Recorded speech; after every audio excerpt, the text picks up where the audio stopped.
Good morning. Today we are going to study the fourth part of IR spectrum. In the first part, we have studied the introductory part of IR spectrum. In the second part, we have studied the harmonic oscillator. The third part, we have studied the anharmonic oscillator, the different fundamental bands, overtones, hot bands, Fermi resonance, etc. And in the fourth part, we are going to study the different regions of spectrum. So in order to determine the number of fundamental vibration, we have to understand the total degrees of freedom of a molecule. For a molecule having n number of atoms, there will be 3n degrees of freedom. For a molecule of n number of atoms, it have 3n degrees of freedom. And out of this 3n degrees of freedom, 3 will be translational for a linear molecule, and non-linear molecule 3 will be translation. For a linear molecule, the rotational motion have a 2 degrees of freedom, and for non-linear it have a 3. So in the rotational transition, the molecule will have only 2 rotational degrees of freedom for a linear molecule and 3 rotational degrees of freedom for a non-linear molecule. അപ്പോൾ നമ്മുടെ linear molecule എന്ന് പറയുന്നത് നമ്മുടെ hydrogen molecule, HCl, അതുപോലെ carbon dye oxide, ഇതിനെല്ലാം എന്താണ് rotational degrees of freedom എന്ന് പറയുന്നത് 2 ആണ്. Then in the case of non-linear molecules like water molecule, ammonia, methane, all these are non-linear molecules and the total rotational degrees of freedom will be 3. അപ്പൊ ഇത് common ആണ്. Common എന്ന് പറഞ്ഞാൽ എന്താണ്? Translation എപ്പോഴും 3 ആയിരിക്കും, ലീനിയറിനും നോൺ ലീനിയറിനും. റൊട്ടേഷനില് ലീനിയറിന് എപ്പോഴും എന്തായിരിക്കും? 2 ആയിരിക്കും, നോൺ ലീനിയർ എപ്പോഴും എന്തായിരിക്കും? 3 ആയിരിക്കും. Then for in order to determine the degrees of freedom, vibrational degrees of freedom, for linear molecule we will have a 3n minus 5, and for non-linear molecule it will have a 3n minus 6. ഇത് നമ്മൾ കുറച്ചാൽ മതി. അപ്പം total 3n ആണ്, അതിൽ 3 ട്രാൻസ്ലേഷനും 2 റൊട്ടേഷനും ആണെങ്കിൽ ലീനിയറിന്റെ vibration എന്ന് പറയുന്നത് 3n minus 5 ആയിരിക്കും. നോൺ ലീനിയറിന്റെ കേസ് എന്താണ്? ടോട്ടൽ 3n ആണ്, 3-4 ട്രാൻസ്ലേഷനും 3-4 റൊട്ടേഷനും ആണെങ്കിൽ 3n minus 6 ആയിരിക്കും vibration degrees of freedom എന്ന് പറയുന്നത്. Let us take an example for water molecule. Water molecule is a non-linear molecule, and the non-linear molecules, the total number of atom is 3. 1, 2, 3. So water molecule, the total number of atom is 3. So n atom, the total degrees of freedom will be is equal to 3n, that is equal to 9. Then translation എന്ന് പറയുമ്പോൾ എന്താണ്? That will be is equal to 3. So 3. Rotational, 2 if linear and 3 is non-linear. So in the case of water molecule, we can see that it is non-linear, it is bent shape, and so there will be 3 rotational freedom. So the total water molecules, the vibration degrees of freedom will be 3n minus 6 if non-linear. So 3n is 9, 9 minus 6, that is equal to 3. So there are 3 degrees of freedom or vibrational modes available for water molecule, and these motions are symmetric stretching, asymmetric stretching, and symmetric bending. So these are the motions of vibrational degrees of freedoms of water. For water molecules in the vibrational degrees of freedom is symmetric stretching. നമ്മൾ അത് last ക്ലാസ്സിൽ പഠിച്ച symmetric stretching, asymmetric stretching, and symmetric bending. These are the 3 vibrational modes of freedom. അപ്പോൾ ഇത് നിങ്ങൾ പഠിക്കുമ്പോൾ നിങ്ങൾ നോക്കുക, ഇതിലേതൊക്കെ നമുക്ക് കിട്ടുന്നതെന്ന് നോക്കുക. നമുക്കിത് വരയ്ക്കാൻ പഠിക്കുക. സിമെട്രിക് സ്ട്രെച്ചിങ് വരയ്ക്കാനായിട്ട് പ്രത്യേകിച്ചൊന്നുമില്ല, ഞാൻ വേണമെങ്കിൽ കാണിച്ചു തരാം. നിങ്ങൾ സിമെട്രിക് സ്ട്രെച്ചിങ് നിങ്ങൾ വരയ്ക്കുമ്പോൾ ഒന്നുമില്ല, നിങ്ങൾക്കത് ഇങ്ങനെ വരച്ചാൽ മതി. സിമെട്രിക് സ്ട്രെച്ചിങ് എന്ന് പറയുമ്പോൾ ഇങ്ങനെ വരും. സോ ഇവിടെ സിമെട്രിക് സ്ട്രെച്ചിങ് എന്ന് പറയുമ്പോൾ രണ്ടും ഒരേപോലെ വരുന്നു. Then sorry, this is asymmetric stretching ആണ്, നമുക്കിവിടെ മാറ്റി കളയാം. This is asymmetric stretching. So asymmetric stretching എന്ന് പറയുമ്പോൾ നിങ്ങൾക്ക് ഇങ്ങനെ വളർത്താൽ മതി, രണ്ടും 2 ഡയറക്ഷനിൽ. സിമെട്രിക് സ്ട്രെച്ചിങ് ആകുമ്പോൾ എങ്ങനെയാണ്? നിങ്ങൾ രണ്ടും ഓപ്പോസിറ്റ് ഡയറക്ഷൻ, രണ്ടും സെയിം ഡയറക്ഷനിൽ വരുന്നതാണ് സിമെട്രിക് സ്ട്രെച്ചിങ് എന്ന് പറയുന്നത്. സോ സിമെട്രിക് സ്ട്രെച്ചിങ് എന്ന് പറയുന്നത് രണ്ടും സെയിം ഡയറക്ഷൻ നിങ്ങൾക്ക് വരച്ച് കാണിച്ചത്. ഈ ബെൻഡിങ് എന്ന് പറയുമ്പോൾ എന്താണ്? നമുക്കറിയാം ആംഗിൾ ബെൻഡിങ് ആണ് വരുന്നത്. സോ ഇങ്ങനെയാണ് വരുന്നത് ബെൻഡിങ്.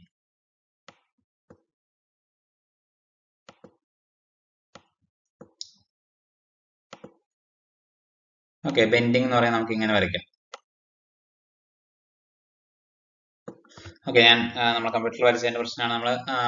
നിങ്ങൾ പേപ്പർ വെച്ച് വരയ്ക്കുമ്പോൾ നിങ്ങൾ ആംഗിൾ ബെൻഡിങ് ആണ് വരുന്നത്. ഇത് രണ്ടും തമ്മിലുള്ള ആംഗിൾ ബെൻഡിങ് ആണ് വരുന്നത് എന്നുള്ള കാര്യം ഓർത്തിരിക്കുക. So these are the vibrational degrees of freedom for water molecule. Then we can see that the anti-symmetric stretching or asymmetric stretching have higher frequency, and it is in the range of 3756, and symmetric stretch have a lower energy required, that is 3657, and for bending it needs only lower energy, that is 1595. So for water molecule there will be 3 peaks. First നമ്മൾ പറഞ്ഞതായിരുന്നു water molecule 3 peaks ഉണ്ട്, and how these peaks arises, and these 3 peaks are asymmetric stretching, symmetric stretching, and symmetric bending. Next, the examples of vibrational modes of carbon dioxide. So carbon dioxide is a linear molecule, and so since it is a linear molecule, we can see that the total degrees of freedom will be same, that is 3n, that is 9. The translational will be 3. Then rotational, if linear, it is 2, that is 2. And vibrational, 3n minus 5, that will be 4 vibrational degrees of freedom. In water molecule, the number of atom is 3, but it have only 3 vibrational degrees of freedom. But in the case of carbon dioxide, we can see that the number of atom is 3, but it have a 4 vibrational degrees of freedom. So this is symmetric stretching. Symmetric stretching എന്ന് ഞാൻ പറഞ്ഞു, നിങ്ങൾക്ക് ഒരേ ഡയറക്ഷനിൽ stretch ചെയ്യുന്നതായിട്ട് കാണിച്ചത്. Anti symmetric stretching എന്ന് പറയുന്നത് എന്ത്, ഇത് ഈ ഡയറക്ഷനിൽ വരയ്ക്കുക ആരോ, ഇതെന്ത് ചെയ്യണം, ഈ ഡയറക്ഷനിലേക്ക് വരയ്ക്കുക, ഓപ്പോസിറ്റ് ഡയറക്ഷനിലേക്ക് ആരോ വരച്ചാൽ മതി. ഇനി എന്താണ് നമുക്ക് this is actually the degeneration or bending എന്നൊക്കെ നമുക്ക് പറയാവുന്നതാണ്. Degenerative, they have same energy ആണ് വരുന്നത് ഇതിന്റെ ഇതെന്ന് പറയുന്നത്. So these have രണ്ട് ടൈപ്പ് ഓഫ് വൈബ്രേഷൻസ് ആണ്, രണ്ട് ടൈപ്പ് ഓഫ് വൈബ്രേഷൻസും സെയിം എനർജി ആണ്, അതുകൊണ്ട് they are degenerate ആണെന്ന് നമ്മൾ പറയും. സോ ഇത് ശരിക്കും എന്താണ്, രണ്ടും ഒരേപോലത്തെ എനർജിയിലാണ് വരുന്നത്, ഒരേ എനർജിയിലാണ് വരുന്നത് എന്നുള്ള കാര്യം ഓർത്തിരിക്കും. The next is we have to study about the absorption regions. So absorption regions means around this region 3000 we can see the stretching frequencies of OH, NH, CH ഒക്കെ നമുക്ക് കാണുന്നതാണ്. ഇത് ഏകദേശം 3600 മുതൽ ഏകദേശം 2800 വരെയുള്ള റീജിയൻസ് ആണ് നമുക്ക് വരുന്നത്. ഇനി ട്രിപ്പിൾ ബോണ്ടഡ് റീജിയൻ എന്ന് പറയുന്നത് എന്താണ്? ട്രിപ്പിൾ ബോണ്ടഡ് റീജിയൻ എന്ന് പറയുന്നത് ഏകദേശം 2000 മുകളിലാണ്. നിങ്ങൾ ഇത്രയും ഓർത്താൽ മതി, അധികം നിങ്ങൾ കൺഫ്യൂഷൻസ് അടിക്കേണ്ട ആവശ്യമില്ല, 2000 മുകളില്. ദെൻ ഡബിൾ ബോണ്ടഡ് റീജിയൻ എന്ന് പറയുന്നത് ഏകദേശം 1500 മുതൽ അല്ലെങ്കിൽ 1400 മുതൽ ഏകദേശം 1800 വരെയുള്ള റീജിയൻസ് ഒക്കെയാണ് സാധാരണ ഡബിൾ ബോണ്ടഡ് റീജിയൻ. അവിടെയാണ് നമ്മളുടെ C double bond O, C double bond N ഒക്കെ വരുന്നത് അങ്ങനെയാണ്. പിന്നെ അതുപോലെ NH ബെൻഡിങ് വരുന്നതും ഇവിടെയാണ്. പിന്നെ അതർ സ്ട്രെച്ചിങ്ങും അതർ ബെൻഡിങ് വൈബ്രേഷൻസും ഒക്കെ വരുന്നത് എവിടെയാണ്? ഈ 1500 ഏകദേശം താഴെയാണ് നമ്മളുടെ ബെൻഡിങ് വൈബ്രേഷൻസ് വരുന്നത്. അപ്പോൾ these are the regions of IR spectrum. Regions of IR spectrum എന്ന് പറയുന്നത് എന്താണ്? This is actually the CH, OH, NH stretching വരുന്ന ഏകദേശം 3000, അതായത് OH stretching വരുന്ന ഏകദേശം 3600 3200 റേഞ്ചിലാണ് വരുന്നത്. CH stretching വരുന്ന ഏകദേശം 2800 മുതൽ 3100 വരെ വരുന്നുണ്ട് CH stretching എന്ന് പറയുന്നത്. then NH stretching ഏകദേശം 3200 3600 റേഞ്ചിലാണ് വരുന്നത്. അപ്പൊ ട്രിപ്പിൾ ബോണ്ടഡ് റീജിയൻ വരുന്നത് എവിടെയാണ്? ട്രിപ്പിൾ ബോണ്ടഡ് റീജിയൻ വരുന്ന ഏകദേശം 2000, അതായത് 1800 മുതൽ ഏകദേശം ഒരു 2800 വരെയുള്ള റീജിയൻസ് ആണ് ട്രിപ്പിൾ ബോണ്ടഡ് റീജിയൻ എന്ന് പറയുന്നത്. സി ട്രിപ്പിൾ ബോണ്ട് എൻ ഒക്കെ വരുന്നത്. ഇനി ഡബിൾ ബോണ്ടഡ് റീജിയൻ എന്ന് പറയുന്നത് ഏകദേശം നമ്മളുടെ 1500 മുതൽ ഒരു 1900 വരെയുള്ള റീജിയൻസ് ഒക്കെ സാധാരണ വരുന്നതാണ് നമ്മളുടെ, അല്ലെങ്കിൽ 1800 വരെയുള്ള റീജിയൻസ് ആണ് ഡബിൾ ബോണ്ടഡ് റീജിയൻസ് എന്ന് പറയുന്നത്. അതിന് താഴെയുള്ളത് എന്തൊക്കെയാണ്? ബാക്കിയുള്ള സ്ട്രെച്ചിങ്ങും അതായത് സിംഗിൾ ബോണ്ട് ഓ സ്ട്രെച്ചിങ് ഒക്കെ വരുന്നത് അവിടെയാണ് വരുന്നത് റീജിയൻസ് എന്നുള്ള കാര്യം ഓർത്തിരിക്കും.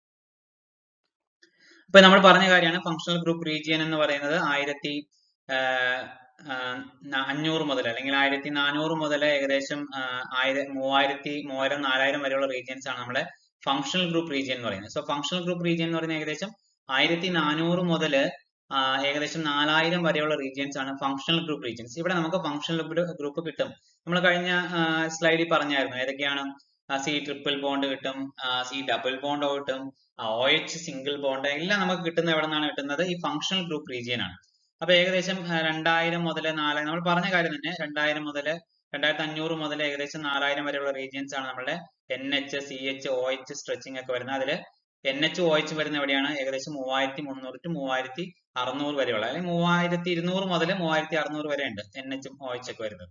ഈ CH സ്ട്രെച്ചിങ് ഏകദേശം 3000ന്റെ അറൗണ്ട്, അതായത് 2800 3100 CH സ്ട്രെച്ചിങ് വരാറുണ്ട്. ഇനി 2500 മുതൽ 2000 വരെയുള്ള റീജിയൻസ് ആണ് നമ്മുടെ ട്രിപ്പിൾ ബോണ്ടഡ് റീജിയൻ എന്ന് പറയുന്നത്. അപ്പൊ ഇവിടെ എന്താണ്, നമുക്ക് ട്രിപ്പിൾ ബോണ്ട് N ഒക്കെ നമുക്ക് കിട്ടുന്നതാണ്. ഇനി ഡബിൾ ബോണ്ടഡ് റീജിയൻ ആണ് നമ്മൾ 1500 അല്ലെങ്കിൽ 1400 മുതൽ ഏകദേശം 2000 വരെയുള്ള റീജിയൻസ് ആണ് ഡബിൾ ബോണ്ടഡ് റീജിയൻ. അപ്പൊ ഏകദേശം 1600 മുതൽ 1800 വരെയുള്ളത് C ഡബിൾ ബോണ്ടോ റീജിയൻസ് ആണ്. 1640 മുതൽ 1680 വരെയുള്ളത് C double bond C regions ആണ്. അപ്പോ ബിലോ 1500, അപ്പൊ നമ്മൾ 1500 to 1500 to 4000 region is called the functional group, where we can determine the different functional groups. And below this 1500 region, that is the region between 400 centimeter inverse to 1500 centimeter region, is known as the fingerprint region. It is usually contains a large number of peaks, making it difficult to identify the individual peaks. However, the fingerprint region of a given compound is unique and therefore can be used to distinguish between the compounds. അപ്പൊ നമുക്കറിയാം, ഇപ്പൊ നമ്മൾ രണ്ട് different compound ഉണ്ട് നമ്മുടെ കയ്യിൽ ഇരിക്കുക. അതായത് നമുക്ക് നമ്മളുടെ കയ്യിൽ രണ്ട് എന്താ പറയുന്നത്, ഫിനോളും ആൽക്കഹോളും ഉണ്ട്. ഫിനോളും ആൽക്കഹോളും സാധാരണ നമുക്ക് തരുന്നത് എവിടെയാണ്? ഫിനോളും ആൽക്കഹോളും ഫിനോളും ആൽക്കഹോളും നമുക്ക് കണ്ടുപിടിക്കാം. പിന്നെ രണ്ട് ഡിഫറെന്റ് ടൈപ്പ് ഓഫ് ആൽക്കഹോൾ ഉണ്ടെന്ന് നോക്കിയാൽ, രണ്ട് ഡിഫറെന്റ് ടൈപ്പ് ഓഫ് ആൽക്കഹോള് നമുക്ക് സാധാരണ OH സ്ട്രെച്ചിങ് ഫ്രീക്വൻസി നമ്മൾ പറഞ്ഞു 3600ന്റെ അടുത്ത് തന്നെ നമുക്ക് കിട്ടും. പക്ഷേ ഈ ഫിംഗർ പ്രിന്റ് റീജിയനിൽ അതിന്റെ സ്ട്രക്ചർ വ്യത്യാസമായിരിക്കും. ഇപ്പൊ നമുക്ക് ബ്യൂട്ടനോളും പ്രൊപ്പനോളും എടുക്കാം. ബ്യൂട്ടനോളും പ്രൊപ്പനോളിലും OH സ്ട്രെച്ചിങ് ഫ്രീക്വൻസി എന്ന് പറയുന്നത് ഏകദേശം നമുക്ക് 3200നും 3600നും ഇടയ്ക്ക് കിട്ടും. ഇപ്പൊ എക്സാമ്പിൾ ആയിട്ട് ഞാൻ പറയാണ്, നമ്മളുടെ ഏതാ പറഞ്ഞത്, പ്രൊപ്പനോൾ എടുത്തു കഴിയും, പ്രൊപ്പനോളും ബ്യൂട്ടനോളും രണ്ടിനും OH ഉണ്ട്. OH സ്ട്രെച്ചിങ് ഫ്രീക്വൻസി നമുക്ക് ഫംഗ്ഷണൽ ഗ്രൂപ്പ് റീജിയനിൽ എന്താണ് 3200 to 3600 റേഞ്ചിലായിരിക്കും നമുക്ക് കിട്ടുന്നത്. അപ്പോൾ അത് വെച്ച് നമുക്ക് കണ്ടുപിടിക്കാൻ പറ്റില്ല. പക്ഷേ ഫിംഗർ പ്രിന്റ് റീജിയൻ എന്ന് പറയുന്നത് നമുക്ക് അതിന് ഇൻഡിവിജ്വൽ പീക്സ് ഐഡന്റിഫൈ ചെയ്യാൻ പറ്റില്ല. പക്ഷേ എന്താണ്, ഇത് നമ്മൾ കമ്പയർ ചെയ്യുമ്പോൾ കാണാൻ സാധിക്കും, ഇത് രണ്ടിന്റെയും ഫിംഗർ പ്രിന്റ് റീജിയൻ എന്ന് പറയുന്നത് ഡിഫറെന്റ് ആണ്. അപ്പൊ ഡിഫറെന്റ് ആണെങ്കിൽ, ഫിംഗർ പ്രിന്റ് റീജിയൻ ഡിഫറെന്റ് ആണെങ്കിൽ എന്താ മനസ്സിലാവുന്നത്, ഡിഫറെന്റ് കോമ്പൗണ്ട്സ് ആണ് നമുക്ക് മനസ്സിലാക്കാൻ പറ്റും. So it will be finger print. അതുകൊണ്ടാണ് യുണീക് ഇൻ നേച്ചർ ആണ്. അതുകൊണ്ടാണ് ദിസ് റീജിയൻ നമ്മൾ പറയുന്നത് ഫിംഗർ പ്രിന്റ് റീജിയൻ ആണ്. ഓക്കെ, കൺസെപ്റ്റ് കിട്ടിയെന്ന് വിശ്വസിക്കുന്ന. ഒന്നുമില്ല, ബ്യൂട്ടനോളും പ്രൊപ്പനോളും നമ്മുടെ കയ്യിൽ ബ്യൂട്ടനോളും പ്രൊപ്പനോളും ഉണ്ട്. ബ്യൂട്ടനോളും പ്രൊപ്പനോളും നമ്മുടെ ഫംഗ്ഷണൽ ഗ്രൂപ്പ് റീജിയനിൽ, അതായത് നമ്മുടെ 1400 മുതൽ 4000 വരെയുള്ള റീജിയനിൽ ഏകദേശം 3600ലും അതുപോലെ തന്നെ 3000-ലൊക്കെ നമുക്ക് CH സ്ട്രെച്ചിങ് കിട്ടും. അതുപോലെ തന്നെ നമുക്ക് 3200 to 3000 ഏകദേശം 600 വരെയുള്ള റീജിയനിൽ നമുക്കൊരു ഷാർപ്പ് പീക്ക് കിട്ടും, വലിയൊരു നല്ലൊരു പീക്ക് കിട്ടും. അപ്പൊ അതെല്ലാം എന്താണ്, നമുക്ക് ഐഡന്റിഫൈ ചെയ്യാൻ പറ്റില്ല ഈ രണ്ട് കോമ്പൗണ്ട്. പക്ഷെ നമ്മൾ അതിന്റെ താഴെയുള്ള റീജിയൻസ് നമുക്ക് പീക്സ് ഐഡന്റിഫൈ ചെയ്യാൻ പറ്റിയില്ലെങ്കിലും അതിന്റെ പാറ്റേൺ നമ്മൾ ഐഡന്റിഫൈ ചെയ്യുമ്പോൾ സെയിം ആണെങ്കിൽ എന്താണ്, സെയിം കോമ്പൗണ്ട് ആണ്. ഡിഫറെന്റ് ആണെങ്കിൽ എന്തായിരിക്കും, ഡിഫറെന്റ് കോമ്പൗണ്ട് ആണ്. അപ്പോൾ that's why it is called fingerprint region എന്ന് പറയുന്നത്. So consider there is a ketone. So this ketone is 2-butanone. So this is the spectrum of a 2-butanone, and we can see that this is the CH stretching. We can see it's around the 3000 region. And in the case of this ketone, we can see that the ketone gives a sharp peak at 1715. That corresponds to C double bond O stretching. So these two are functional group regions. So below this we can see that there are several peaks, and these peaks corresponds to the fingerprint region.